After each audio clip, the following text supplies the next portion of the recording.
నమస్తే, welcome to Leo. నేను మీ Jagan. NCRB 2023. అయితే ఎన్సీఆర్బీ అంటే ఏంటంటే నేషనల్ క్రైమ్ రికార్డ్స్ బ్యూరో. అయితే ఈ యొక్క గణాంకాలు అయితే నిన్న రిలీజ్ అవ్వడం జరిగింది. అయితే దీనిపైన 2019 నుంచి 24 దాకా వైఎస్ జగన్మోహన్ రెడ్డి హయాం నడిచింది కాబట్టి వైఎస్ జగన్మోహన్ రెడ్డి గారి హయాంలో ఎన్సీఆర్బీ ఎలాంటి రికార్డును బయటపెట్టింది అనేది ఇప్పుడు మనం చూద్దాం.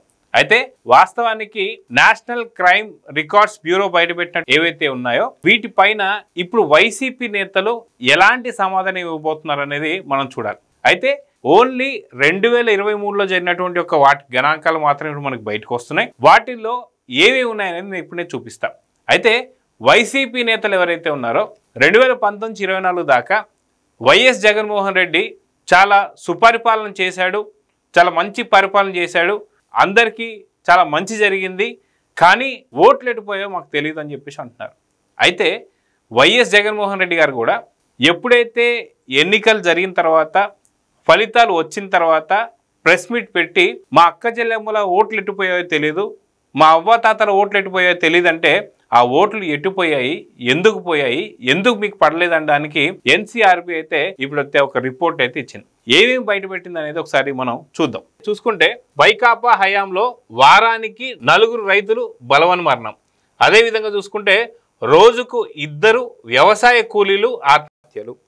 అయితే వారానికి 4 రైతులు బలవంతంగా ఆత్మహత్యలు చేసుకోవడం అనేది అప్పటి రిపోర్ట్స్. ఇదేదో కూటమికి సంబంధించినటువంటి ఒక టీడీపీనో లేదా జనసేననో లేదంటే బీజేపీయో బయటపెట్టినటువంటి రికార్డ్స్ కాదు. 2023లో రైతులు అంటే వారానికి ఒక 4 రైతులు బలవంతంగా మరణించేవాళ్ళట, ఆత్మహత్యలు చేసుకునేవారట, పురుగుల మందు తాగేవారట, ఉరి వేసుకొని చనిపోయేవారట.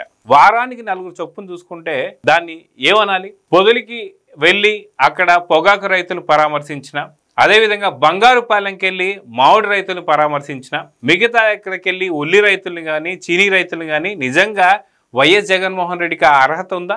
వాస్తవానికి జగన్మోహన్ రెడ్డి ఇప్పుడు చేస్తున్నటువంటి యాత్ర అప్పుడే చేసి ఉంటే ఈ బలవన్మరణాలు జరిగాయా? రైతుల్ని పూర్తిగా గాలి కొదిలేసి కంప్లీట్గా తనకున్నటువంటి అక్రమాలు అవినీతులు చేయడంలోనే పూర్తి దృష్టి పెట్టారని చెప్పేసి పొలిటికల్ అనలిస్టులు కావచ్చు, జర్నలిస్టులు కావచ్చు, అప్పుడు వైసీపీ హయాం నడుస్తున్నప్పుడే ఎన్నిసార్లు చెప్పినా సరే పట్టించుకోకపోవడంతో 2023లో వారానికి 4 రైతులు ఆత్మహత్య చేసుకున్నారు. అదేవిధంగా రైతు కూలీలు, రోజుకి 2 రైతు కూలీలు. ఎందుకంటే అటు ఎలానో గిట్టుబాటు ధరలు లేకపోవడంతో రైతులు ఆత్మహత్య చేసుకుంటుంటే ఒక రైతు కింద దాదాపు ఒక 10 నుంచి 15 మంది రైతు కూలీలు పనిచేస్తుంటారు. అటు రైతు చనిపోవడంతో ఇక్కడ రైతు కూలీలు అంటే ఆ యొక్క పొలంలో పనిచేసేటువంటి ఒక రైతు కూలీలు ఎవరైతే ఉంటారో వాళ్ళు ఈ భయంతోనే దాదాపు రోజుకి 2 చొప్పున మరణించారట. అయితే దీనికి సంబంధించి పూర్తి లెక్కలు ఎన్సీఆర్బీ అనేది బయటపెట్టింది. దాదాపు వైకాపా హయాంలో వారానికి 4 రైతులు బలవన్మరణంతో పాటు ఇక్కడ కొన్ని అంకెలు కూడా ఇచ్చారు. ఏంటి ఆ అంకెలు అనేది మనం చూసుకుంటే వాస్తవానికి 2023 దేశవ్యాప్తంగా అన్నదాతల మరణాల వివరాలు. అయితే దీంట్లో మొదటి స్థానంలో మనకి మహారాష్ట్ర ఉంది. మహారాష్ట్రలో దాదాపు 4151 మంది మరణాలు. అయితే ఏది 2023 మాత్రం గణాంకాలు. అదేవిధంగా చూసుకుంటే కర్ణాటకలో 2423. అదేవిధంగా చూసుకుంటే 3వ ర్యాంకులో మంది ఉందని చెప్పుకోవాలి. దాదాపు 925 మంది చనిపోయారు. అదేదో అభివృద్ధిలో 3వ ర్యాంకులో కాదు. అన్నదాతలు ఇప్పుడు ఏదైతే మన జగన్మోహన్ రెడ్డి గారు బంగారుపాలెం అని చెప్పి, పొదలని చెప్పి, ఎక్కడో చీనీ రైతులని, ఉల్లి రైతులని, టమాటా రైతులని ఇన్ని మాట్లాడుతున్నారు కదా. మరి మీ హయాం 2023లో దాదాపు ఇంతమంది మరణిస్తుంటే మీరు ఏం చేస్తున్నారు? దీనిపైన ఇప్పుడు ఎన్సీఆర్బీ ఇచ్చినటువంటి లెక్కలపైన వైసీపీ నేతలు ఖచ్చితంగా ఆన్సర్ చెప్పాల్సిందే. అదేవిధంగా చూసుకుంటే మనకి ఇక్కడ మణిపూర్ తర్వాత మనమే. అయితే రాజ్యానికి వ్యతిరేకంగా నేరాలు పాల్పడిన కేసుల్లో 2వ స్థానంలో ఉన్నాం. దేంట్లో ఉన్నామండి? మణిపూర్ అయితే మనకు తెలిసింది. ఎందుకంటే మణిపూర్ ఘటన ఏదైతే ఉందో కొంత క్రిస్టియానిటీకి మిగతా దానికి వచ్చినటువంటి ఆ యొక్క పోర్లో భయంకరమైనటువంటి ఒక ఘోరాలు నేరాలు మణిపూర్లో జరిగాయి. మణిపూర్లో జరిగాయంటే ఒక అర్థం ఉంది. అక్కడ అనుకోకుండా సంక్షోభం వచ్చింది. అక్కడ రాజకీయ సంక్షోభంతో పూర్తిగా చాలామంది రాజకీయ నాయకులు కూడా పూర్తిగా రాజీనామా చేసి పక్కన రావడం కానీ జరిగింది. అది చాలా పెద్ద ఇన్సిడెంట్, అది అందరికీ తెలిసింది. క్రిస్టియానిటీకి సంబంధించి అక్కడ ఒక ఇష్యూ జరిగింది. ఆ ఇష్యూకి సంబంధించి ఏందనో అందరికీ తెలిసిందే. అయితే రెండో స్థానంలో మనం ఎందుకున్నాం? వాస్తవానికి మణిపూర్లో ఒక ఇష్యూ జరిగింది కాబట్టి ఖచ్చితంగా అక్కడ ఏదో మరణాలు కావచ్చు, నేరాలు కావచ్చు చాలా ఎక్కువ శాతం పాల్పడ్డాయి. కానీ ఆంధ్రప్రదేశ్లో ఏం జరిగింది?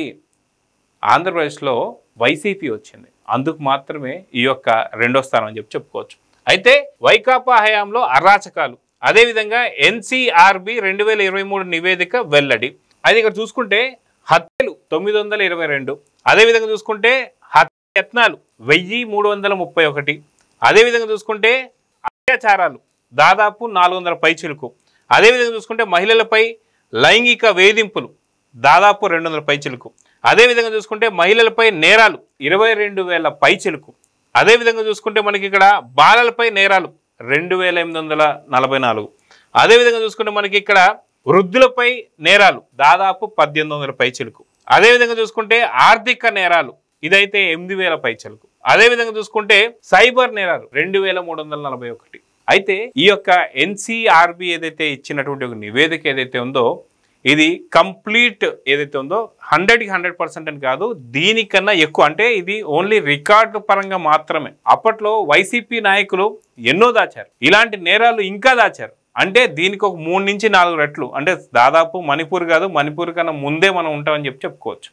అదేవిధంగా చూసుకుంటే ఏదైతే దళితులపై నేరాలు దక్షిణాదిన మన ఏపీలోనే చూసుకుంటే 2023లో దక్షిణాదిలో చూసుకుంటే మందే ఫస్ట్ ర్యాంక్ అనుకోవాలన్నమాట. ఖచ్చితంగా జగన్ గారికి, ఆయన ఎప్పుడు అంటుంటారు కదా జగన్ గారు ఏమని, నాకు సన్మానం చేయాల్సింది పోనిచ్చి, నన్ను పొగడాల్సింది పోనిచ్చి, ఇవన్నీ చేస్తున్నాను. ఖచ్చితంగా ఇవన్నీ చూస్తే జగన్మోహన్ రెడ్డి గారిని ఖచ్చితంగా పొగుడుతారు, సన్మానం చేస్తారు.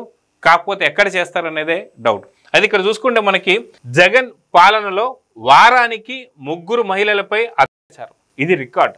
ఇది జగన్మోహన్ రెడ్డి గారికి ఖచ్చితంగా అవార్డులు, రివార్డులు, సన్మానాలు చేయాల్సిందే. అదేవిధంగా చూసుకుంటే రోజుకు సగటున 5 నుంచి 6 అకృత్యాలు. గంజాయి తాగితే అకృత్యాలు చేయకుండా ఏముంటారండి? గంజాయి తాగితే అకృత్యాలు జరుగుతాయి. కాకపోతే రోజుకి 5 నుంచి 6 అకృత్యాలు జరిగేవి. ఆఖరికి మీడియా వాళ్ళు ఏదైనా సరే దాన్ని ఒకసారి పబ్లిష్ చేస్తానికి వెళ్ళినప్పుడు, లేదా దాన్ని రికార్డ్ చేస్తానికి వెళ్ళినప్పుడే మీడియా పైన కూడా దాడులు చేసిన మనం చూసాం కదా. ఏదైతే తెనాలి టూర్ వెళ్ళారు వైఎస్ జగన్మోహన్ రెడ్డి గారు, తెనాలి టూర్లో ఎవరిని పరామర్శించారండి? అక్కడ గంజాయి తాగి అదేవిధంగా అక్రమాలు చేస్తూ ఆకృత్యాలు చేస్తూ వెళ్ళిపోయేటువంటి ఒక మహిళలపై కావచ్చు, జనాలపైన కావచ్చు, చైన్ స్నాచర్ల పైన కావచ్చు, వీళ్ళందరికీ వెళ్ళి మద్దతు తెలిపాడంటే ఎందుకు అంటే 2023లో ఇలాంటి వాళ్ళందరికీ ప్రోత్సహించారు కాబట్టి. 2023 ఒకటే కాదు, అవన్నీ చూస్తే ఇంకా చాలా పెద్ద ఎత్తున ఉంటాయి. సో జగన్మోహన్ రెడ్డి గారు చేసినటువంటి వాటికి నిజంగా సన్మానం చెయ్యాలా లేదా అనేది మీరు చెప్పాలి. వాస్తవానికి ఇప్పుడు చూసుకుంటే ఈ అన్ని గణాంకాలు దళితులపై నేరాలకు సంబంధించి ఎన్సీఆర్బీ ఇచ్చినటువంటి రిపోర్ట్ చూస్తే ఖచ్చితంగా జగన్మోహన్ రెడ్డి గారికి సన్మానం చేయాల్సిందే. అక్కడ వారు ఏం చెప్తున్నారో ఒకసారి మనం చూద్దాం. చూసుకుంటే దాదాపున హత్య 43, అదేవిధంగా చూసుకుంటే హత్యయత్నాలు 59, అదేవిధంగా చూసుకుంటే సాధారణ దాడులు 495, తీవ్రమైన దాడులు 14, అత్యాచారాలు 156, అదేవిధంగా చూసుకుంటే అపహరణలు అంటే దొంగతనాలు 16, అదేవిధంగా చూసుకుంటే నేరపూరిత బెదిరింపులు 253, అదేవిధంగా చూసుకుంటే ఇతర ఐపీసీ నేరాలు దాదాపున 652. ఈ రకంగా చూస్తే ఖచ్చితంగా జగన్మోహన్ రెడ్డి గారికి సన్మానం చేయాలా వద్దా? ఇది ఓన్లీ 2023కి సంబంధించిన లెక్కలు మాత్రమే. అది ఎన్సీఆర్బీ పెట్టినటువంటి యొక్క ఫలితాలు. ఇదేది కూడా కూటమికి సంబంధించినటువంటి యొక్క టీడీపీనో జనసేననో ఎవరో కాదు. అయితే వీటిపైన ఖచ్చితంగా ఇప్పుడు నేరాలు మోపాలి, కేసులు పెట్టాలి, అరెస్టులు చేయాలి అనేది మాత్రం పెద్ద ఎత్తున నినాదాలు వస్తున్నాయి. ఎందుకని జగన్మోహన్ రెడ్డి గారికి 151 నుంచి 11కి ఎందుకు పడిపోయాడు అంటే ఈ నేరాలే. మనం చూసుకుంటే ఖచ్చితంగా ఈ నేరాలన్నిటికి సంబంధించి మాత్రం ఇప్పుడు జగన్మోహన్ రెడ్డి మూల్యం చెల్లించుకున్నాడని చెప్పుకోవాలి.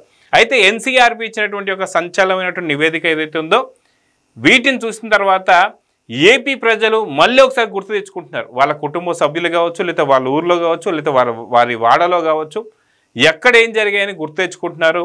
ఎన్సీఆర్బీకి సంబంధించి ఇంకా బయట పెట్టాల్సింది కూడా చాలా ఉంది. ఇది ఓన్లీ ఒక్క వంతు మాత్రమే, 4 వంతుల్లో ఒక్క వంతు మాత్రమే. మిగతా 3 వంతులు ఇంకా తెలియకుండా జరిగిన చాలా ఉన్నాయని చెప్పేసి అంటున్నారు. సో ఖచ్చితంగా దీనికి సంబంధించి 2023లో జగన్మోహన్ రెడ్డి ఉన్నారు కాబట్టి సో ఆయన కోరుకున్నట్టుగా ఆయన పొగడాల్సింది పోనిచ్చి, శాలువలు కప్పాల్సింది పోనిచ్చి, సన్మానాలు చేయాల్సింది పోనిచ్చి ఇప్పుడు ఈయన మాటలంటారా, ఇప్పుడు 151 స్థానం నుంచి 11కి దిగజారుస్తారా అని చెప్పేసి జగన్మోహన్ రెడ్డి గారు అంటున్నారు. కాబట్టి నిజంగా జగన్మోహన్ రెడ్డి గారికి సన్మానం ప్లస్ అదేవిధంగా పొగడాలా లేదా అనేది కామెంట్స్ రూపంలో తెలియజేయండి. నమస్తే. Please subscribe to Leo news for more videos.